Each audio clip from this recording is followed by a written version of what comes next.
Assembly ఎన్నికల ముందు నుంచి పెన్షన్ల పంపిణీ ఒక ప్రహసనంగా మారింది. ఎన్నికల కోడ్ ఉన్న సమయంలో వాలంటీర్లు దూరంగా ఉండడం, బ్యాంకుల చుట్టూ తిరగాల్సి రావడం వంటివి జరిగాయి. ఇక కూటమి అధికారంలోకి వచ్చిన తర్వాత ఎలా చేస్తారని ఆసక్తి ఏర్పడింది. అయితే జూలైలో సచివాలయ ఉద్యోగుల ద్వారా పెన్షన్లు పంపిణీ చేసింది. వాలంటీర్లను పక్కకు పెట్టింది. అయితే అప్పట్లో సీఎంతో పాటు కొందరు నేతలు వాలంటీర్లు లేకుండా కూడా పంపిణీ చేయగలమని చూపించడానికి ఇలా చేశామని, వాలంటీర్ల సేవలు ఉపయోగించుకుంటామని చెప్పారు. దీనితో ఆగస్టులో ఎలా పంపిణీ చేస్తారనేది ఆసక్తి నెలకొంది. ఈ క్రమంలో ఆగస్టు నెల ఆసరా పెన్షన్ల పంపిణీకి ప్రభుత్వం కసరత్తు మొదలుపెట్టింది. ఈ మేరకు అధికారులకు కీలక ఆదేశాలు జారీ చేసింది.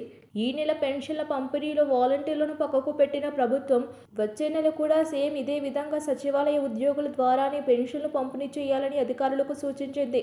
ఈ నెల 31వ తేదీనే బ్యాంకు నుండి డబ్బులు విత్డ్రా చేసుకుని 1వ తేదీ నుండి పెన్షన్ల డిస్ట్రిబ్యూషన్ మొదలు పెట్టాలని ఆదేశించింది.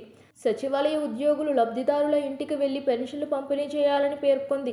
1వ తేదీనే 99% పెన్షన్ల పంపిణీ ప్రాసెస్ కంప్లీట్ చేయాలని, ఏదైనా కారణాల వల్ల ఫస్ట్ తేదీన తీసుకొని లబ్ధిదారులకు 2వ తారీఖున ఇవ్వాలని ఈ మేరకు సెర్ఫ్ సీఈఓ అధికారులకు ఆదేశాలు జారీ చేశారు. కాగా ఇటీవల ఏపీలో కొలువు తీరిన చంద్రబాబు సర్కార్ ఎన్నికల్లో హామీ ఇచ్చినట్లుగా వృద్ధులు, వితంతువులకు నెలకు 4,000 పెన్షన్ పంపిణీ జూలై నుండే ప్రారంభించింది.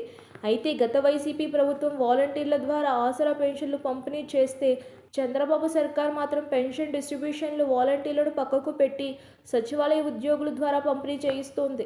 సబ్స్క్రైబ్ చేయండి. Please do subscribe to. Please like, share and subscribe to top Telugu TV. Top Telugu TV.